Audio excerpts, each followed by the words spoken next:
The bottom four: West Ham, Leicester, Spurs, Crystal Palace. West Ham finished in 9th on 23 points. What have we made of their season so far? Or, well, at the end, really. Do you know, actually a bit like Everton, maybe minus the injuries. I think Rhian Skinner's touched on this before about the difficulty of building a squad when players aren't given very long contracts, and you kind of feel like every season it's almost like a rebuild again. So I think having a little bit more consistency in terms of the players on their team. I think the second half of the season with Shakira Martinez was unbelievable, but I also think they got better quality and depth on the bench. So we were starting to see their bench being super impactful. Pavi so many times had come off the bench and gotten a goal, for example. So you had players not just like Shakira Martinez, but Ueki, Vivasei had a brilliant season, Katrina Gori. You know, there's players in there that had really, really good seasons. Their partnerships and relationships really built across the season, and they were given a little bit of time and a little bit of consistency, and you start to see what can happen when you do that. So, you know, she's had a year extension on her contract, Rhian Skinner, and I'd like to see what they can do in the summer window. But they're one of those teams that probably almost didn't want the season to end because they were kind of starting to find their feet a little bit. I definitely would say that. And I think, one of the things that I've been really fortunate enough is to go and actually see a couple of the West Ham games live. And it's been a long, long time since I've seen West Ham play live. And I think, you know, sometimes when you're picking up on the highlights, you're watching the games on, well, what was the FA Player, now YouTube. Sometimes you just don't see what's going on off and on the pitch and the movements that the players are making and how exciting the squad is and some of the opportunities that they're making that don't lead to goals, especially if you're watching the highlights. But I've been so impressed by their attacking form. They're so comfortable out of possession. They're very happy to just, you know, catch teams on the counter-attack. You know, I was at the game, what was that, end of March, the 2-2 draw with Chelsea, and they were absolutely unbelievable, coming from 2-0 down with Chelsea to go and get the nick a point off of Chelsea at that point in the season was absolutely incredible. And there was so much fire and determination from them, and the goals were incredible. And 100% have to give a massive shout out to Shakira Martinez, and so happy for her that she picked up the award for the WSL's Rising Star at the weekend, with teammate Katrina Gori picking up the Player Champion of Change award. I've just been super excited with how they've been, definitely since January. I definitely feel they've found their form and become a little bit of a spicier team. Also been really good in kind of, you know, making the top four competitive, picking up points against City, Chelsea, Man United. I think that they've been 4-3 loss to Arsenal. They kind of feel like Yep, 100%. Like, I just think they've been absolutely, I don't know, they just made the league a lot more interesting, a lot more exciting, which makes me feel even more horrible and awful that I predicted they'd be relegated this season. So, yeah. Who did I predict? Moving swiftly on. Weirdly enough, Rachel, you got it right again.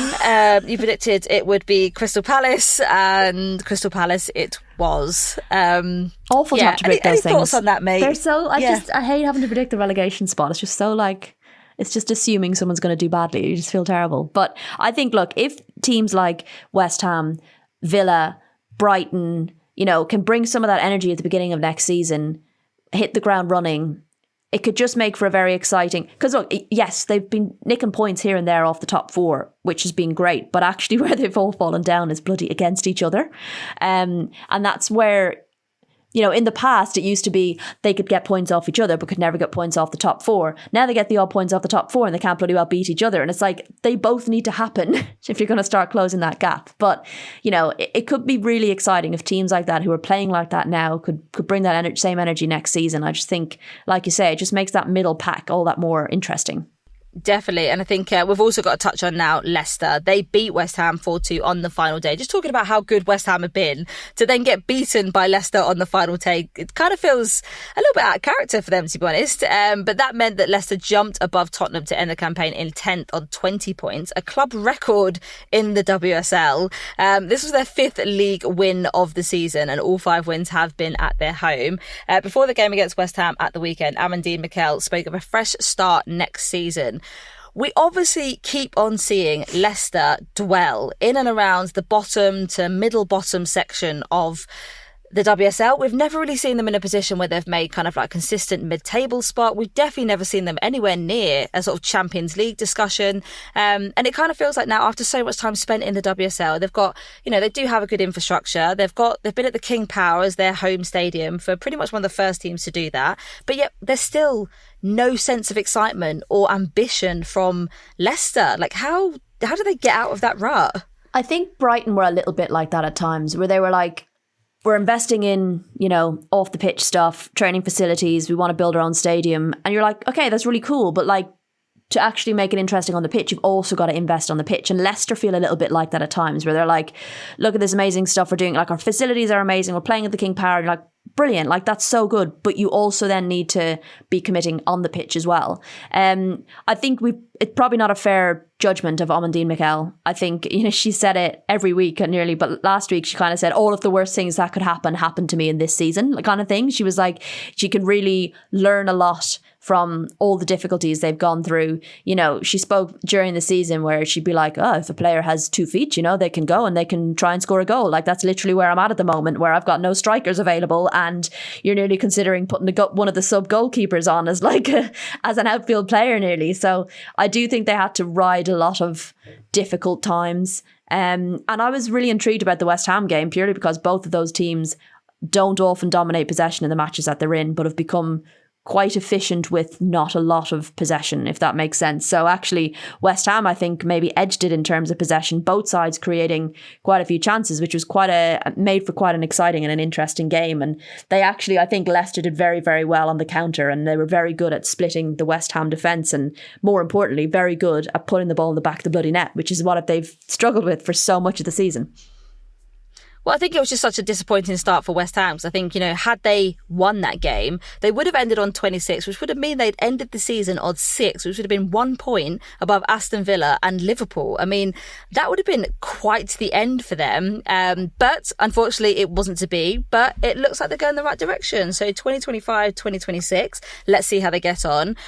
We cannot leave the pod without talking about Tottenham.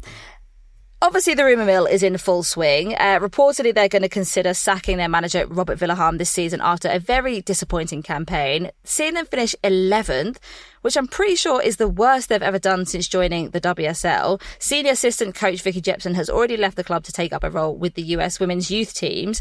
Rach, I really didn't see this coming for Spurs. They've got enough talent there. They did well enough last season. The manager seemed to have been getting the best out of the squad for a little bit, but it doesn't look like that's the case anymore. And to finish, so close to the relegation zone is just not where I expected the club to be at this point. Yeah, I mean, they were 10 points off the relegation zone, but I think my biggest surprise this weekend was going, oh, Spurs are in 11th and Villa are in 6th. Like, what?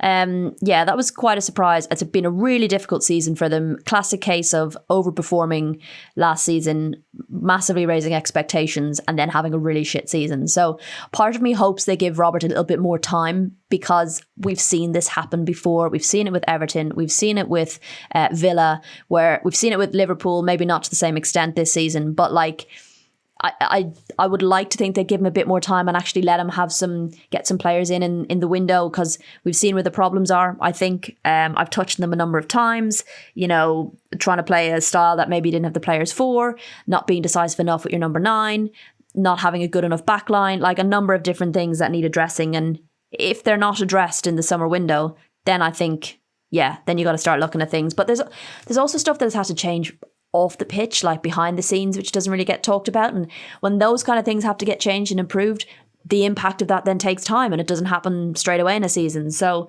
me, I'm not really an advocate for sacking managers and allowing them to have a little bit more time.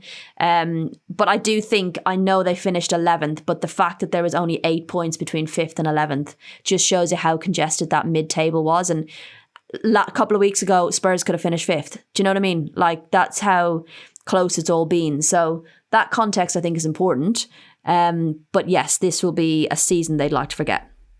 Yeah, definitely. And I think 100% absolutely hear what you're saying, that it is sort of quite, it you can move 2 or 3 places just in the space of 1 week. I get that at the bottom. But also, I think when you look at the goal difference, I mean, minus 18 for Tottenham, minus 16 for Leicester City, and then it drops significantly to West Ham on minus 5 in goal difference. But I think that just goes to show you like one of the issues that is happening at the Spurs team. I mean, when you look at the actual goals that they've scored, I mean, 26 goals isn't a bad tally for the season, but they're just the leakiness. It's like just over one a game. But then when you look at sort of like the goals scored for someone like Liverpool sitting in 7th, 22 goals, you think, well, actually, you can achieve things if you're not scoring, but what you can't do is be that leaky, and that's really let them down this season. So, yeah, do better. And given the way the season's going with all the managers and the merry-go-round that's taking place, I wouldn't be surprised if we do see Robert's head on the line a little bit. Don't want it, but I'd be sad to lose him from the WSL. Definitely, 100%.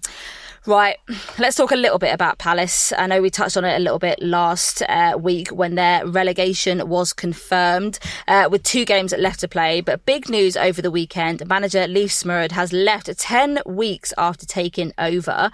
Obviously, he took over a mere 2.5 months ago, really, taking over from Laura Kaminsky, who was sacked sort of halfway through this year, which no one really saw coming and never really attributed Palace's, quite poor form to her in the first place, given that what she'd done with only a year to bring them up into the WSL.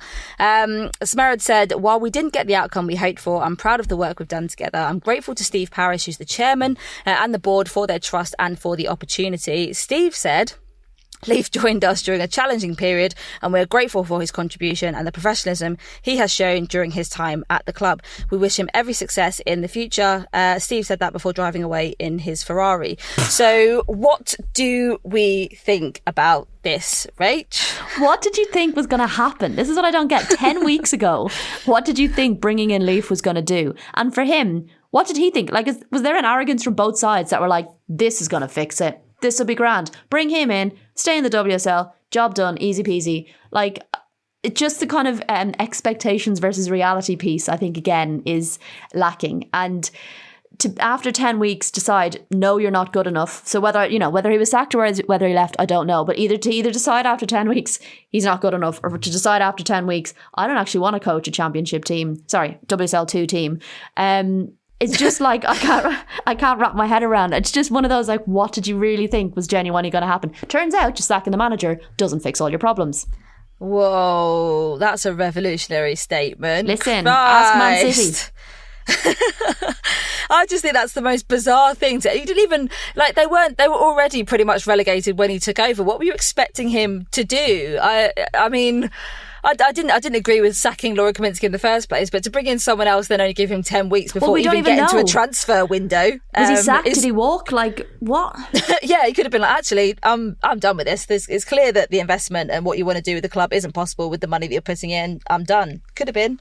They're at a crossroads now, I think. I think this is a moment now whether they decide that we want to be a club that has a team in the WSL and we understand now what's needed investment-wise to get us there.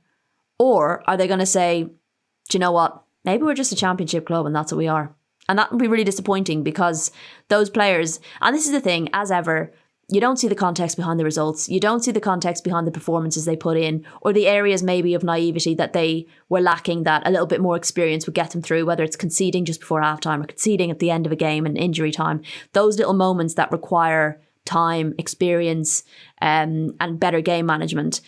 And it's not for lack of trying from the players' point of view. And I think they put in some very commendable performances across the season, but you just don't see that with the points. And you don't see that when you get relegated. So it'll be interesting to see which road Palace take.